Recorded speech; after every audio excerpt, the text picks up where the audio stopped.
আল্লাহর অশেষ রহমতের কারণে আজ আমি এই পর্দাতে এসেছি। সামাজিক যোগাযোগ মাধ্যমে তুমুল আলোচনার জন্ম দিয়েছে শিশু শিল্পী থেকে আলোচিত কন্টেন্ট ক্রিয়েটর সিমরিন লুবাবার বিয়ে। হঠাৎ করেই সামনে আসে রহস্যময় একটি ছবি, কিন্তু প্রশ্ন একটাই, লুবাবার স্বামী কে? মঙ্গলবার নিজের ফেসবুক পোস্টে একটি ছবি শেয়ার করেন লুবাবা। সেখানে বর কনের উপস্থিতি থাকলেও কারো মুখই স্পষ্ট ছিল না। এতে করে শুরু হয় নানা জল্পনা কল্পনা। নেটিজেনদের মধ্যে তৈরি হয় ব্যাপক কৌতূহল। পাত্রের পরিচয় নিয়ে শুরু হয় আলোচনা। অবশেষে জানা যায়, মাহমুদ বিন মুনির নামে এক প্রবাসী আলেমের সঙ্গে লুবাবার বাগদান সম্পন্ন হয়েছে।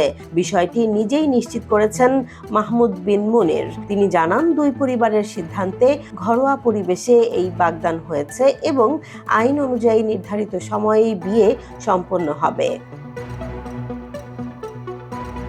মাহমুদ বিন মুনির বর্তমানে কুয়েতে অবস্থান করছেন। পারিবারিক ব্যবসার কারণে দীর্ঘদিন ধরেই মধ্যপ্রাচ্যে বসবাস তার। কুয়েত ও সৌদি আরবে তাদের সুগন্ধির ব্যবসা রয়েছে। পাশাপাশি ধর্মীয় শিক্ষায়ও রয়েছে তার দৃঢ় ভিত্তি। কুরআন হিফজ সম্পন্ন করে কওমি মাদ্রাসা থেকে দাওরায়ে হাদিস শেষ করেছেন তিনি। অন্যদিকে ছোটবেলা থেকেই মিডিয়ায় পরিচিত মুখ লুবাবা। প্রয়াত অভিনেতা আব্দুল কাদেরের নাতনি হিসেবে অভিনয়ে তার যাত্রা শুরু। তবে সম্প্রতি হঠাৎ করেই তিনি শোবিজ থেকে নিজেকে সরিয়ে নেয়ার ঘোষণা দেন এবং ধর্মীয় জীবনধারার দিকে ঝুঁকে পড়েন। এই বাগদানকে ঘিরে ইতোমধ্যেই সামাজিক মাধ্যমে শুরু হয়েছে বাল্য বিয়ে নিয়ে বিতর্ক। যদিও পরিবার জানিয়েছে, আইন অনুযায়ী নির্ধারিত সময়েই আনুষ্ঠানিক বিয়ে হবে।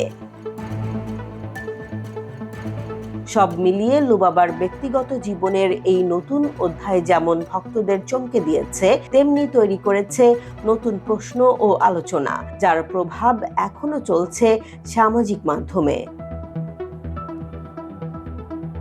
জেসমিন জাহান, নিউজ ডেস্ক, জনবাণী।